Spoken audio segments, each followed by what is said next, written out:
भुटेको भात बनाउने तरिका सिकाउन गइरहेको छु। तेलमा मेथी हाल्नुहोस् अनि मेथी हालिसकेपछि प्याज र खुर्सानी आफूले कति खानुहुन्छ पिरो त्यही अनुसार हाल्नुहोस् अनि टमाटर थोरै मिसाउनु होला।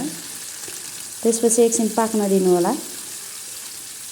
त्यसपछि चाहिँ मैले यसमा आलु हालेको छु। अलि केटाकेटीहरूलाई मिठो लाग्छ भनेर स्कुलको टिफिनको लागि। अनि एकछिन पाक्नको लागि नुन हालेर अनि एकछिन पकाउँछु। यसरी पाकिसकेपछि फेरि हामीले मसलाहरू एड गर्न सक्छौँ। जिरा धनियाँको धुलो हैन, मिट मसला। अनि त्यसपछि हामीले चाहिँ फेरि हेल्दीको लागि पनि फेरि साग अलिकति थोरै मिसाउँछु मैले।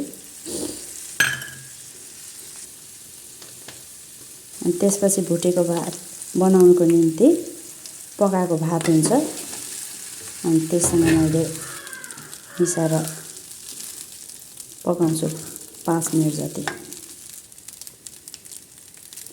यसरी भुटेको भात स्वादअनुसार नुन पनि हाल्नुहोस् र यसरी मैले भुटेको भात तयार गरेको छु। तपाईहरुलाई कस्तो लाग्यो? मन परे लाइक, शेयर र सब्स्क्राइब गरिदिनु होला।